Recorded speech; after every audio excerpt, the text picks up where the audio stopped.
ஸ்தோத்திரம் ஆண்டவரே. நல்ல தகப்பனே, நன்றி செலுத்துகிறோம். இந்த நல்ல மாலை நேரத்துக்காக நன்றி செலுத்துகிறோம். நல்ல நேரத்தில் உங்கள் வார்த்தைகளை தியானிக்கும்படியான நல்ல பாக்கியத்தை எங்களுக்கு தந்தபடியால் நன்றியோடு துதிக்கிறோம் தகப்பனே. இந்த வேத தியானத்தின் மூலமாக இணைகிற ஒவ்வொருவரையும் நீங்கள் அழைத்து கொண்டு வருகிற ஸ்தோத்திரம். ஒவ்வொருவரையும் உங்கள் வார்த்தை அனுப்பி சுகப்படுத்துகிற ஸ்தோத்திரம், பலப்படுத்துகிற நன்றி. அப்போடைய செல்லக்கரத்தில் எங்கள் ஒவ்வொருவரையும் ஒப்புக் கொடுக்கிறோம் டாடி, அர்ப்பணிக்கிறோம். எங்கள் நிமித்தமாக உங்கள் பரிசுத்த நாமம் பெரிதாய் மகிமையிடற்காக நன்றி செலுத்துகிறோம். சகல துதிகர மகிமையெல்லாம் அப்போ ஒருவருக்கே செலுத்துகிறோம். எங்கள் மீட்பெரும் இரட்சகருமாகிய இயேசு கிறிஸ்துவின் இன்ப நாமத்தில் பணி ஜெபிக்கிறோம் எங்கள் ஜீவனுள்ள நல்ல பிதாவே. Amen, amen, amen. ஓகே, கர்த்தர் நல்லவர். இந்த நல்ல மாலை நேரத்துக்காக கர்த்தருக்கு நன்றி செலுத்துகிறேன். நல்ல நேரத்தில் ஒன்று சேர்ந்து அப்பாவுடைய வார்த்தைகளை தியானிக்கும்படியான நல்ல பாக்கியத்தை நாம் பெற்றிருக்கிறோம். அதற்காக கர்த்தருக்கு நன்றி செலுத்துகிறேன். தொடர்ந்து கர்த்தருடைய வார்த்தைகளை நாம் தியானிப்போம். தொடர்ந்து நாம் விசுவாசத்தினாலே பிழைப்போம் என்கிற தலைப்பில் நம்ம பார்த்துக்கிட்டே இருக்கிறோம் கர்த்தருடைய வார்த்தைகளை. நேற்றைக்கும் நோவா பற்றி பார்த்தோம், சரிங்களா? ஓகே, தொடர்ந்து இன்றைக்கும் அப்படியே பார்ப்போம். ஆபிரகாம் பற்றி பார்ப்போம், சரிங்களா? ஏன்னா விசுவாசத்தின் தகப்பன் யார்? ஆபிரகாம் பற்றி பார்த்தோன்னா நிறைய பார்க்கலாம். சரி, அதுக்கு முன்னாடி நேற்று நோவாவோட முடித்தோம் இல்லையா? ரைட். நோவாவுக்கு 3 பசங்க நமக்கு தெரியும். அவங்களுக்கு திருமணமாகி மனைவிமார்கள் இருந்தாங்க. அந்த பேழைக்குள்ளே பிரவேசிக்கும் போது நோவா, அவருடைய மனைவி, அவருடைய 3 பசங்க, அவர்களுடைய மனைவி எல்லாரும் தான் பேழைக்குள்ளே பிரவேசித்து ஜலப்பிரளயத்தில் அவங்கெல்லாம் தப்பிச்சிட்டாங்க, சரிங்களா? அந்த குடும்பம் காப்பாற்றப்பட்டது. இப்போ இந்த நோவாவுடைய 3 குமாரர்கள் இருக்காங்க இல்லையா? சேம், காம், யாபேத், சரிங்களா? படித்து பார்த்தீங்கன்னா சேம், காம், யாபேத் படித்து பார்த்தீங்கன்னா தெரியும். 9வது அதிகாரத்தில் இருக்குது, சரி, 10ல் இருக்குது. சரி, அப்போது இந்த சேம், காம், யாபேத் கர்த்தர் ஆசீர்வதித்து பழகி பெருகுங்க அப்படின்னு நோவாவை அவன் குடும்பத்தையும் பிள்ளைகளெல்லாம் ஆசீர்வதிக்கிறாரு. நீங்கள் பழகி பெருகி பூமியை நிரப்புங்க, அதை கீழ்ப்படுத்துங்கன்னு அதே ஆசீர்வாதம் தான். ஆதியில் தேவன் மனுஷனை சிருஷ்டிக்கும் போது என்ன ஆசீர்வாதத்தை சொன்னாங்களோ அதான் நான் சொன்னேன். ஆதியாகமத்தில் பாவம் செய்கிறதுக்கு முன்னாடி ஆசீர்வதிச்சார். பாவம் செஞ்சதுனால இறந்து போயிட்டான் அப்படின்னா, இங்கே நோவாவும் அவனோடு கூட இருந்த பிள்ளைகளையும் கர்த்தர் ஆசீர்வதிக்கிறாரு. புரியுதுங்களா நான் சொல்கிறது? ஆமாம். எங்கே இருக்கு?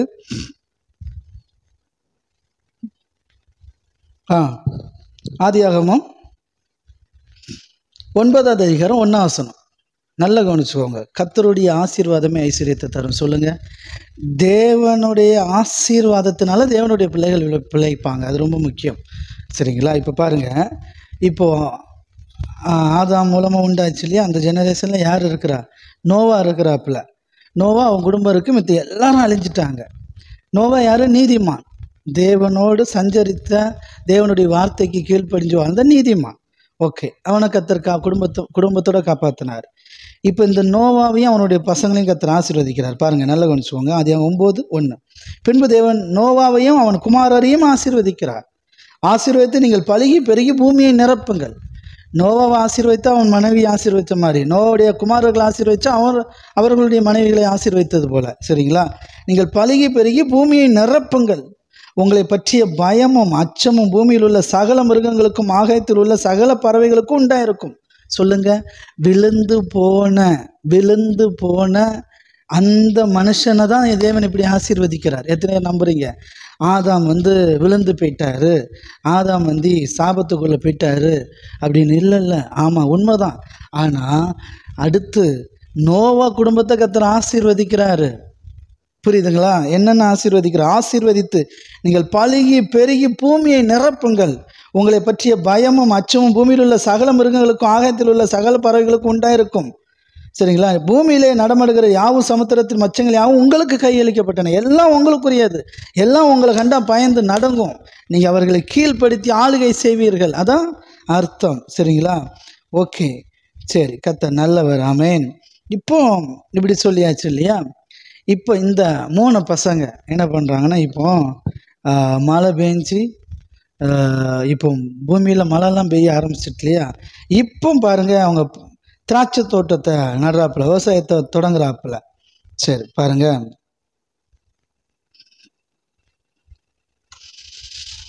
நோவாவின் 15வது வசனம் பாருங்க, நல்ல கொஞ்சம் 18 18லேருந்து நான் வாசிக்கிறேன். 18:9. பேழையில் இருந்து புறப்பட்ட நோவாவின் குமாரர் சேம், காம், யாபேத் என்பவர்களே கானானுக்கு தகப்பன். இம்மூவரும் நோவாவின் குமாரர்கள். சரிங்களா? இவர்களாலே பூமி எங்கும் ஜனங்கள் பரம்பினார்கள். எக்கச்சக்க ஜனங்கள் பெருக ஆரம்பிச்சிட்டாங்க. நோவா பயிரிடுகிறவனாகி திராட்சை தோட்டத்தை நாட்டினான். அவன் திராட்சை ரசத்தை குடித்து வெறி கொண்டு தன் கூடாரத்தில் வஸ்திரம் விலகி படுத்திருந்தான். திராட்சை ரசத்தை குடித்த உடனே என்ன ஆயிட்டு? போதை ஏறி போச்சு. சரிங்களா? நிறைய குடிச்சிட்டான் போல. ரைட்டு. இப்போ வஸ்திரம் விலகி படுத்திருந்தான். நல்ல கொஞ்சம். அப்பொழுது கானானுக்கு தகப்பனாகிய காம். ஏன் இந்த பேரை வருது முதல்ல பாருங்க, எப்படி சொல்லப்பட்டிருக்கு பார்த்தீங்களா? கானானுக்கு தகப்பன். ஆமாம், ஏதாவது அர்த்தம் தெரியுதா? கானான் எப்பவுமே நீங்கள் பைபிளில் பார்த்துருக்கீங்களா? அவரை காட்டி கொடுக்க போகிற யூதாஸ் காரியோத் அப்படின்றலாம் இருக்கு இல்லையா? ஆமாம், அப்படி முன்கூட்டியே சொல்கிறது இல்லையா? ஆமாம், கானான்ங்கிற பேர் கேள்விப்பட்டிருக்கீங்களா? இங்கே கேள்விப்பட்ட மாதிரி இருக்குன்றீங்களா? ஆமாம், இந்த கானான் தான் அந்த கானான். ஆமாம், கானானை சுதந்திரிப்பார்னு சொன்னோம் இல்லையா? அந்த கானான், அதான் அந்த கானான். சரி பாருங்கள், அந்த ஒற்றுமையை பார்ப்போம். இப்போது அந்த கானானுக்கு தகப்பனாகிய காம் தன் தகப்பனுடைய நிர்வாணத்தை கண்டு வெளியில் இருந்த தன் சகோதரர் இருவருக்கும் அறிவித்தான். அப்பா ட்ரெஸ் விலகி படுத்திருக்கிறாரு. அதை போய் என்ன பண்ணுறான்? சகோதரர்கிட்ட சொல்கிறான், இந்த மாதிரி அப்பா ட்ரெஸ் விலகி படுத்திருக்கிறாருன்னு. அப்பொழுது சேமும் யாபோத்தும் ஒரு வஸ்திரத்தை எடுத்து, இது உங்களுக்கு தெரியும். அப்போ இந்த ரெண்டு பசங்களும் அப்பாவுடைய நிர்வாணத்தை மறைச்சாங்க. நிர்வாணத்தை பார்க்காமலே மறைச்சாங்க. அதாவது பின்னிட்டு ஒரு துணியை கொண்டு வந்து, திரும்பி பார்க்காம துணியை கொண்டு வந்து அப்பாவுடைய நிர்வாணத்தை மறைச்சாங்க. இப்போ நோவா தெளிஞ்சு எந்திரிச்சு பார்த்தோன்னே அந்த சம்பவம் அவருக்கு தெரிஞ்சு போயிடுது, சொல்லிடுறாங்க. அப்போ அவர் என்ன பண்ணிட்டார்? அந்த பையனை கூப்பிட்டு சபிக்கிறார். என்ன? நிர்வாணத்தை பார்த்துட்டானே அப்படின்ட்டு. பாருங்க, இப்போ வெறி தெளிந்து அவன் விழித்த போது தன் இளைய குமாரன் தனக்கு செய்ததை அறிந்து கானான் சபிக்கப்பட்டவன். யார செஞ்சது? யாரு? புரியுதுங்களா? செஞ்சது யாரு? கானா. செஞ்சது யாரு? கானா. சபிக்கப்பட்டது யாரு? அவன் பையன். கானான் சபிக்கப்பட்டவன், தன் சகோதரிடத்தில் அடிமைகளுக்கு அடிமைப்பட்டிருப்பான் என்றான். சேமுடைய தேவனாகிய கர்த்தருக்கு ஸ்தோத்திரம் உண்டாவதாக. கானான் அவனுக்கு அடிமையாக இருப்பான். யாபேத்தை தேவன் விருத்தியாக்குவார். அவன் சேமுடைய கூடாரங்களை குடியிருப்பான். கானான் அவனுக்கு அடிமையாக இருப்பான். இங்கே யாரை சபிக்கிறாரு? கானானை சபிக்கிறாரு. கானான்னா யாரு? நீ அடுத்து படித்து பார்த்தீங்கன்னா தெரியும். இந்த காமுடைய பையன்தான் கானான். சரிங்களா? கானான் சபிக்கப்பட்டவன் தன் சகோதரரிடத்தில் அடிமைகளுக்கு அடிமையாக இருப்பான் என்றான். சேமுடைய தேவனாகிய கர்த்தருக்கு ஸ்தோத்திரம் உண்டாவதாக. கானான் அவனுக்கு அடிமையாக இருப்பான். சரிங்களா? யாபேத்தை தேவன் விருத்தியாக்குவார். அவன் சேமுடைய கூடாரங்களில் இருப்பான். கானான் அவனுக்கு அடிமையாக இருப்பான். புரியுதுங்களா உங்களுக்கு? ஆமாம், சேமும் நல்லா இருப்பார். யாபேத்து சேமை சார்ந்து அவரும் நல்லா இருப்பார். இந்த கானான் இந்த சேமுக்கும் யாபேத்துக்கும் அடிமையாக இருப்பான். சகோதரர்களுக்கும் அதிக அடிமையாக இருப்பான். புரியுதுங்களா? அடிமையாக இருப்பான். அடிமையிலும் அடிமையாக இருப்பான். ரெண்டு சகோதரருக்கும் அடிமையாக இருப்பான். ஜலப்பிரளயத்து பிரபு நோவாவுக்கு 350 வருஷம் உயிரோடு இருந்தான். நோவா நாட்கள்னா 950 வருஷம் அவன் மரித்தான். சரிங்களா? இப்போ நோவாவின் குமாரராகிய சேம், காம், யாபேத் என்பவர்கள் வம்ச வரலாறு. இதில் நீங்கள் படித்து பார்த்தீங்கன்னா 6வது வசனம். காமுடைய குமாரர்கள் லிஸ்ட்டு பாருங்கள். கூஸ், மிஸ்ராயிம், பூத், கானான் என்பவர்கள். அப்போ புரியுதுங்களா? யாரை சபிச்சார்? பேரனை சபிச்சார். அப்போ அவன் பேரே வாயில் வராது. அதுக்கு பிறகு பார்த்தீங்கன்னா அதுக்கு பிறகு நோவா அந்த காமுங்கிற பேரை பயன்படுத்த மாட்டார். சேம், யாபேத்து, கானான் அப்படின்னு தான் சொல்லுவார். காமுங்கிற பேரே வாயில் வராது. பையன் பேரை சொல்ல மாட்டார். ஏன்னா கோவம், எப்படி நிர்வாணத்தை பார்க்கலாம் அப்படின்னு சபிச்சிட்டார். ஓகே, நல்லா புரிஞ்சுக்குவாங்க. நோவா தன் சொந்த பையனை நிர்வாணத்தை பார்த்துட்டானே அப்படின்ட்டு அந்த ஷேம் நினச்சி சபிச்சிட்டார். எந்த அளவுக்கு ஒரு கோபம் அடைஞ்சார் அப்படின்னா, அந்த பையன் பேரே வாயில் சொல்லலை. இன்றைக்கி நிறைய பேர் பையன் பேரே வாயில் சொல்ல மாட்டாங்க இல்லையா? ஆமாம். ஆனால் ஏசப்பா அப்படி கிடையாது. எத்தனை பேர் புரியுது? இப்படியும் ஒரு அப்பா இருக்கிறாப்புல. யார் இந்த அப்பா? கர்த்தரால் ஆசீர்வதிக்கப்பட்ட நீதிமான் அப்பா. எத்தனை பேர் புரியுது? இந்த அப்பா யார்? நீதிமான், கர்த்தரால் ஆசீர்வதிக்கப்பட்ட ஒரு தேவதாசன். அவருக்கு பையன் நிர்வாணத்தை பார்த்துட்டான்னு சேம் ஆகிப்போச்சு. அதை பார்த்துட்டு போய் அவனை 2 பேர்ட்டையும் சொல்லிட்டானே அப்படிங்கிறது சேம் ஆகிப்போச்சு. புரியுதுங்களா? இது தப்போ சரியோ, தப்பாகவே இருந்துட்டு போட்டோம். அவருக்கு மன்னிக்க மனசு இல்லை, தப்பு செஞ்சான், தண்டிச்சிட்டேன் அப்படின்னு சொல்லலாம் நோவா. ஆனால் தேவன், நாம் ஆராதிக்கிற தேவன், நாம் அநேக முறை தவறின போதும் அவர் நம்மை மன்னித்து ஆமாம், அவர் நோவா தப்பு செஞ்சான், தண்டிச்சிட்டேன், ஆமாம் சபிச்சிட்டேன் அப்படின்றாப்புல. ஆனால் தேவன் நாம் எவ்வளோ முறை தப்பு செஞ்ச போதும் நம்மளை தண்டிக்காமல் மன்னிச்சு இன்னைக்கு உயிரோடு வாழ வச்சிட்ருக்கிறார். கையை தட்டி எத்தனை புரியுது? அதான் சார், அப்பான்னா அவர் தான் அப்பா, வேறு யாரும் அந்தளவுக்கு வர முடியாது. சரிங்களா? ஓகே, சரி. இப்போ இந்த காமுடைய குமாரன் தான் கானான்னு ஒருத்தன், காமுடைய குமாரர்களில் கானான்னு ஒருத்தன். இப்போ பாருங்கள், இந்த கானானுடைய பிள்ளைகள்லாம் யாருன்னு பாருங்கள். 15, கானான் தன் மூத்த மகனாகிய சீதோனையும் கேத்தையும், இந்த 2 பேருக்கு அடுத்து பாருங்கள் எபூசியரையும், இது எங்கேயா கேள்விப்பட்டிருக்கீங்களா? எபூசரையும், எமோரியரையும், இது எங்கேயா கேள்விப்பட்டிருக்கீங்களா? கிர்காசியரையும், இது எங்கேயா கேள்விப்பட்டிருக்கீங்களா? ஏவியரையும் கேள்விப்பட்டிருக்கீங்களா? ஆமாம், அர்க்கியரையும் சீனியரையும், இந்த 2 கேள்விப்பட்டிருக்க மாட்டீங்க. எபூசியர், எமோரியர், கிர்காசியர், ஏவியர், இதெல்லாம் கேள்விப்பட்டிருக்கீங்களா? கேள்விப்பட்டிருப்பீங்க. ஆமாம், எங்கே வரும் அப்படின்னா, ஆமாம், கானான் தேசத்தில் இருந்த இவங்களெல்லாம் நான் துரத்திட்டு ஒன்று அங்கே கொண்டு போய் சேர்ப்பேன் அப்படின்னு மோசையை பார்த்து கர்த்தர் சொல்லுவார். இஸ்ரேல் ஜனங்களை அந்த எகிப்திலேருந்து வரவழைக்கும் போது, நான் உங்களை கானான் தேசத்துக்கு கொண்டு போய் சேர்ப்பேன், அங்கே ஏத்தியர், எமோரியர், கிர்காசியர், இந்த இவங்கெல்லாம் இருப்பாங்க. அதில் நீங்கள் பார்த்தீங்கன்னா தெரியும்.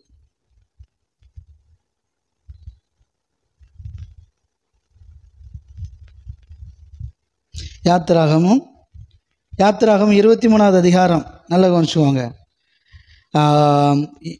உன் முகத்துக்கு முன்னின்றி ஏவியரையும் கானானியரையும் ஏத்தியரையும் துரத்திவிட குலைகளையும் உனக்கு முன்பே அனுப்புவேன். புரியுதுங்களா? வந்தாச்சா? இதெல்லாம் யார்? கானான், இந்த இவனுடைய காமுடைய பசங்க, கானானுடைய பசங்க, அவர்கள் தான் கானானியர்கள். இந்த ஏத்தியர், எமோரியர் இவங்கெல்லாம் ஒன்று, இவங்களுடைய பசங்க தான், இந்த கானானுடைய பசங்க. சரிங்களா? ஓகே, இவங்க எல்லாம் அதுதாப்புல யோசுவா 3:10 பாருங்கள். யோசுவா, ஜீவனுள்ள தேவன் உங்கள் நடுவில் இருக்கிறார் என்பதையும், அவர் கானானியரையும் ஏத்தியரையும் ஏவியரையும் பெருசியரையும் கிர்காசியரையும் எமோரியரையும் எபூசியரையும், வந்துட்டாங்களா? ஆமாம், உங்களுக்கு முன்பாக துரத்தி விடுவார் என்பதை நீங்கள் அறிந்து கொள்வதற்கு அடையாளமாக துரத்தி விடுவாராம். புரியுதா உங்களுக்கு? இவங்கெல்லாம் யார்?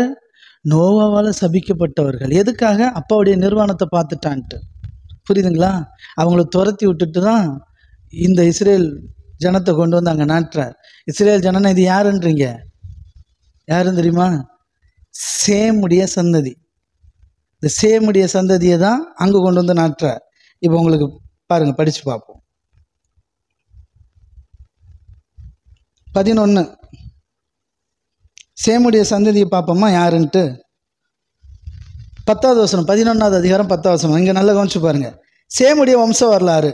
ஜலப்பொருளை உண்டாகி 2 வருஷத்துக்கு பின்பு சேம் 100 வயதான போது அர்பக்சாத்தை பெற்றான். எத்தனை வயசில்? 100 வயசில் தான் குழந்தை பெற்கிறாப்புல. நல்லா கவனிச்சுவாங்க. சேம் அர்பக்சாத்தை பெற்ற பின் 500 வருஷம் உயிரோடு இருந்து குமாரனையும் குமாரத்தையும் பெற்றான். அதுக்கு பிறகு அர்பக்சாத் 35 வயதான போது சாலாவை பெற்றான். இப்படியே வருது, சாலா, ஏபேர், பேலேக், அப்படியே வருது, பேலேகு, ரெகு, இப்படியெல்லாம் வருது, செருகு. நாகோரை பெற்றான். நாகோர் 29 வயதான போது தேராகை பெற்றான். தேராகை பெற்ற பின் நாகோர் 119 வருஷம் உயிரோடு இருந்து குமாரரையும் குமாரத்தையும் பெற்றான். தேராகு 70 வயதான போது ஆபிராம், நாகோர், ஆரோன் என்பவர்களை பெற்றான். யார் இவங்க? யாரெல்லாம்? சேமுடைய ஜெனரேஷனில் வராங்க, சேமுடைய தலைமுறைகள். சேம், ஆமாம், சேம், யாபேத், இவங்களுக்கு யார் அடிமையாக இருப்பானா? கானான் அடிமையாக இருப்பான். காமுடைய பசங்க கானான், ஏமோரியர், எபூசியர், ஏத்தியர், கிர்காசியர், இவங்க எல்லாம் கானானுடைய பிள்ளைங்க. அப்போ கானான் அடிமையாக இருப்பான்னா அவனுடைய பிள்ளைகளும் அடிமையாக இருக்கிறாங்க, பிள்ளைகளும் அடிமையாக இருக்கிறாங்க. இப்போ சேமுக்கு கீழே இருப்பாங்க, யாபேத்துக்கு கீழே இருப்பாங்க அப்படின்னு நம்ம பார்த்தோம் இல்லையா? அதை தான் நீங்கள் படித்து பார்த்தீங்கன்னா தெரியும். இப்படி ஆபிராம், அவர் தான் ஆபிரகாம். ஆபிரகாம் எந்த தலைமுறையில் வராரு? எந்த ஜெனரேஷனில் வராரு? எந்த சந்தையில் வராரு?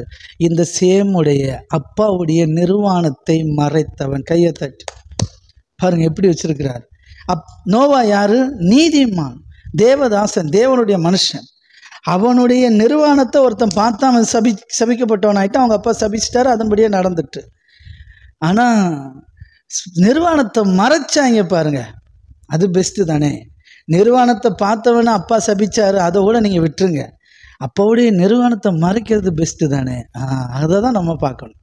அப்பாவுடைய நிர்வாணத்தை பார்க்காம அதை அந்த பசங்க மறைச்சாங்க பார்த்தீங்களா. அவங்க எப்படி இருக்கிறாங்கன்னா, ஆமாம், எப்போவுமே ஜெயமாக இருக்கிறாங்க. அவங்க யாருக்கு அடிமையாக இல்லை. அதனால தான் ஆபிரகாமுடைய சந்ததி அடிமையாக இருக்காது. நாங்கள் ஆபிரகாமின் குமாரர்கள் யாருக்கும் அடிமையாக இருப்பதில்லை அப்படின்னா அந்த சேம் அந்த வம்சத்தில் வராங்க. சேம் யாபேத்து இவங்கெல்லாம், இவங்களுக்கு கீழே தான் யார் இருப்பான்? கானான். ஆமாம், காமுடைய பிள்ளைங்க எல்லாரும் அடிமையாக இருப்பாங்க. சரிங்களா? Okay, right. இப்போ பாருங்கள், இப்போ 12வது அதிகாரம். தேராவுடைய பையன்தான் யாரு? ஆபிராம். ஓகே, கர்த்தர் ஆபிராமை நோக்கி, சரிங்களா, உங்களுக்கு நல்லா தெரியும் ஆபிராம்கிட்ட வந்தாச்சா. இப்படித்தான் இந்த இஸ்ரேல் ஜனங்கள், இந்த ஆபிரகாமுடைய சந்ததி ஈசாக்கு யாக்கோபு, அப்படியே வந்து யோசேப்பு அறியாத வேறு ராஜா வந்து இந்த இஸ்ரேல் ஜனங்கள்லாம் பெருகிறாங்க இல்லையா. நம்ம ஆதியாகமத்தில் ஃபுல்லாக பார்க்குறோம். அப்புறம் யாத்திராமத்தை தொடக்கத்தில் பார்த்திங்கன்னா இஸ்ரேல் ஜனங்கள் பயங்கரமாக கொடுமை அனுபவிக்கிறாங்க. இப்போ இந்த ஜனங்களை மோசே ரசிக்கிறாரு. எங்கே கொண்டு போய் சேர்ப்பாராம்? கானான் தேசத்தில் கொண்டு போய் சேர்ப்பாராம். புரியுதுங்களா? யாரை? இந்த சேமுடைய இந்த ஜெனரேஷனை, அந்த கானானை துரத்திட்டு, ஏன்னா அவன் அடிமையானவன், அவனை துரத்திட்டு அங்கே கொண்டு போய் இவங்களை செழிப்பாக வாழ வைப்பார். புரியுதுங்களா? சரி, 12வது அதிகாரம் 1 வசனம். கர்த்தர் ஆபிரகாமை நோக்கி, நீ உன் தேசத்தையும் உன் இனத்தையும் உன் தகப்பனுடைய வீட்டையும் விட்டு புறப்பட்டு நான் உனக்கு காண்பிக்கும் தேசத்துக்கு போ. நான் உன்னை பெரிய ஜாதி ஆக்கி உன்னை ஆசீர்வதித்து உன் பேரை பெருமைப்படுத்துவேன். நீ ஆசீர்வாதமாய் இருப்பாய். உன்னை ஆசீர்வதிக்கிறவர்களை ஆசீர்வதிப்பேன், உன்னை சபிக்கிறவர்களை சபிப்பேன். பூமியில் உள்ள வம்சங்கள் எல்லாம் உனக்குள் ஆசீர்வதிக்கப்படும் என்றார். கையை தட்டி நோவாவை கர்த்தர் ஆசீர்வதிச்சார். சரிங்களா? அடுத்து யார் ஆசீர்வதிக்கிறார்? ஆமாம், ஆபிரகாமை கர்த்தர் ஆசீர்வதிக்கிறார். ஆபிரகாமை பார்த்து சொல்கிறாரு, நான் சொல்கிறத கேளு, நீ எல்லாத்தையும் விட்டுட்டு போ. ஆமாம், நான் உன்னை பெரிய ஜாதியாக்கி உன்னை ஆசீர்வதித்து உன் பேரை பெருமைப்படுத்துவேன். நீ ஆசீர்வாதமாக இருப்பாய். எத்தனை விசுவாசிகள்? ஆமாம், அப்படி அழைக்கப்பட்டார். ஏன் ஆபிரகாமுக்கு இந்த ஒரு பொறுப்பு? ஆபிரகாம் விசுவாசத்தின் தகப்பன் ஆனார்.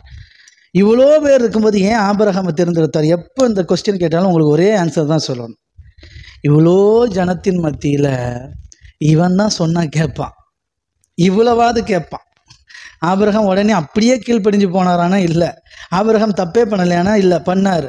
ஆனால் அந்த ஜெனரேஷனில், மறுபடியும் சொல்கிறேன், எப்படி நோவாவே அந்த ஜெனரேஷனில் அவன் ஆண்டவருக்கு உண்மையாக இருந்தானோ, அவன் சொன்ன கேட்பான்னு தெரிஞ்சதோ அவனை தேர்ந்தெடுத்தார். எப்படி சாரிபாத் எவ்வளோ விதைகள் இருந்தபோது எலியா காலத்தில் சாரிபாத் விதவினிடத்தில் அனுப்பப்பட்டாரே, ஏனென்றால் அவள் ஏற்றுக்கொள்வாள். எவ்வளவோ எலிசா காலத்தில் எவ்வளோ குஷ்டரோகிகள் இருந்தபோது நாகமான் குஷ்டரோகி மட்டும் எலிசாவின் இடத்தில் அனுப்பப்பட்டு சுகமானானே, ஏனென்றால் அவன் கேட்டுக்கொள்வான். அவன் கேட்காட்டாலும் அவன் வேலைக்காரன் மூலமாக அவன் கேட்டு கீழ்ப்படிஞ்சு அந்த வார்த்தையை நிறைவேற்றிடுவான். புரியுதுங்களா? கீழ்ப்படிதல் எத்தனை பேருக்கு புரியுது? ஆமேன். அது ரொம்ப முக்கியம். அதே போல தான் நான் சொல்கிறேன், எப்படி ஆபிரகாம் விசுவாசத்தின் தகப்பன் ஆனார்னா, அந்த வாழ்ந்த நாட்களில் அவனை போல ஆளு கிடையாது. அவன் சொன்னால் கேட்பான், சொல் பேச்சு கேட்பான். அதனால தான் கர்த்தர் அவனை தேர்ந்தெடுத்திருக்கான். எனக்கு அன்பார், உங்களையும் என்னையும் அப்படித்தான். நம்ம தேவனுடைய அழைப்பு அப்படித்தான். நீங்களும் நானும் அவருடைய வார்த்தைக்கு செவி கொடுக்குற பிள்ளைகள், கீழ்ப்படுகிற பிள்ளைகள். அதனால தான் நம்ம மேலே அப்படி ஒரு அழைப்பு இருக்குது. நம்மளை கிருபையாக ரசிக்கிறார். நல்லா புரிஞ்சுக்கோங்க. இருக்கிற மத்தியில் இவன் தான் சொல் பேச்சு கேட்பான், இவன் பெஸ்ட்டு. ஆனாலும் கிருபையில் தான் ரசிக்கப்படுறோம். நம்மளுடைய சுயபலத்தினா இல்லை, நம்ம நீதிமான், நம்ம யோக்கியம் அப்படிலாம் இல்லை. இவன் தான் கீழ்ப்படிவான்னு தெரிஞ்சு அவர் நம்மளை கிருபையாக நம்மளை சூஸ் பண்ணி நம்மளை உருவாக்கி அந்த இடத்துக்கு கொண்டு வர. நம்ம ஒன்றும் ரொம்ப பெஸ்ட்டு கிடையாது, அவங்கள விட நம்ம கொஞ்சம் பரவாயில்ல. அப்படிதான் நான் சொல்லுவேன். சரிங்களா? Okay, right. ஓகே, கர்த்தர் நல்லவர். அப்போ நான் உன்னை ஆசீர்வதிப்பேன், உன்னை சபிக்கிறவர்களை சபிப்பேன், பூமியில் உள்ள வம்சங்களெல்லாம் உனக்குள் ஆசீர்வதிக்கப்படும் என்றார். கர்த்தர் ஆபிரகாமுக்கு சொன்னபடியே அவன் புறப்பட்டு போனான். கையை தட்டி கர்த்தர் ஆபிரகாமுக்கு சொன்னபடியே அவன் புறப்பட்டு போனான். அங்கே தான் ஆபிரகாம் நிற்கிறார். கர்த்தர் சொன்னபடியே புறப்பட்டு போனான். ஓகே, அவன் லோத்தும் அவனோடு கூட போனான். ஆபிரகாம் ஆரானை விட்டு புறப்பட்ட போது 75 வயது உள்ளவனாக இருந்தான். 75 வயசில் ஆமாம் கர்த்தர் தேர்ந்தெடுக்கிறார். எத்தனை பேர் விசுவாசிக்கிறீங்க? ஆமாம், உங்களுக்கு வயசு எத்தனை? 75 வயசுலேயும் கர்த்தர் தேர்ந்தெடுப்பார். ஆமேன். உங்களை தேவன் தமக்கென்று தம்முடைய சாட்சியாக தம்முடைய பிள்ளையாக உங்களை தேர்ந்தெடுப்பார். கையை தட்டி. வயசெல்லாம் ஒரு மேட்டரே கிடையாது. 75 வயசானாலும் ஆபிரகாம் செலக்ட் பண்ணுறார். இந்த ஆபிரகாமை தான் விசுவாசத்தின் தகப்பனை மாத்துறாரு, பெரிய ஆளாக மாத்துறாரு. எத்தனை பேர் நம்புறீங்க? இந்த ஆபிரகாமை தான் கர்த்தர் தேர்ந்தெடுத்து உயர்த்துறார். ஆமென், ஹல்லேலூயா. எத்தனை வயசு? 75 வயசுல. புரியுதுங்களா? Okay, right. கர்த்தர் நல்லவர். ஆபிரகாம் கர்த்தருடைய வார்த்தையை கேட்டு எல்லாத்தையும் தூக்கிட்டு கூப்பிட்டுட்டு கிளம்பி போயிட்டான். சரிங்களா? ஓகே, கர்த்தர் நல்லவர். ஆமேன், ஆமேன். ஆபிரகாம் அந்த தேசத்தில் சுற்றி திரிந்து சீகேம் என்னும் இடத்துக்கு சமீபமான மோரே என்னும் சமபூமி மட்டும் வந்தான். அக்காலத்தில் கானானியர் அத்தேசத்தில் இருந்தார்கள்.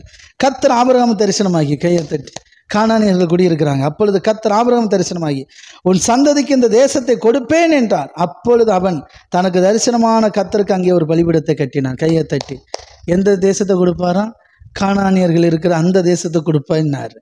ஆமேன். ஏன்? சபிக்கப்பட்டவன். இவன் யாரு? சேமுடைய குமாரன். இவன் தேவனால் ஆசீர்வதிக்கப்பட்டவன். யாரு? நோவாவால் ஆசீர்வதிக்கப்பட்டவன். அதனால இவன் தேவனாலேயும் ஆசீர்வதிக்கப்பட்டவன். நோவா என்ன ஆசீர்வதிச்சானோ அதுதான் இவனுக்கு நிறைவேறுது. கர்த்தர் இப்போ ஆசீர்வதிச்சிட்டார். அதனால நீங்கள் இருப்படா அப்படின்ட்டார். ஓகே, கர்த்தர் நல்லவர். ஆமேன், ஆமேன், ஆமேன், ஆமேன். சரி, ஆதியாகமம் 13வது அதிகாரம் 2வது வசனம். ஆபிரகாம் மிருக ஜீவன்களும் வெள்ளியும் பொன்னுமான ஆஸ்திகளுடைய சீமானா இருந்தான். ஆமேன், ஆமாம், ஹல்லேலூயா. சீமானா இருந்தான். எத்தனை பேர் விசுவாசிக்கிறீங்க? ஹல்லேலூயா. கர்த்தர் நல்லவர். Amen, amen, amen, amen. Thank you daddy. Hallelujah. ஆமாம், எங்கே இருந்தவனை தூக்கி எங்கே கொண்டு வந்து நிறுத்துறாரு பாருங்க. சீமானா இருந்தான்.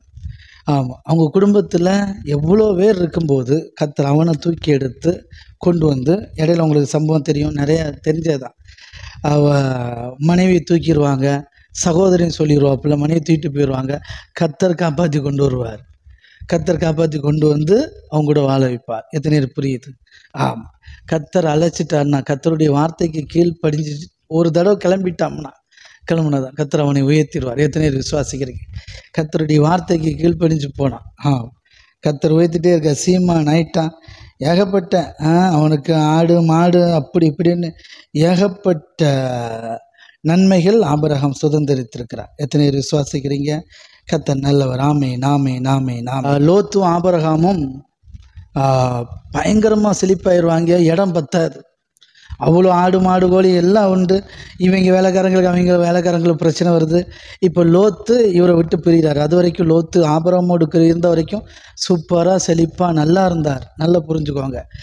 ஆபிரகாம் விட்டு பிரிஞ்சு போனார் பார்த்தீங்களா? அதுக்கு பிறகு அவர் வாழ்க்கை அவ்வளோதான், அதோடு முடிஞ்சு. அவருடைய வாழ்க்கையில் அதுக்கு பிறகு நன்மையை பார்க்க முடியாது. அதுக்கு பிறகு கஷ்டம்தான் லோத்துடைய வாழ்க்கை.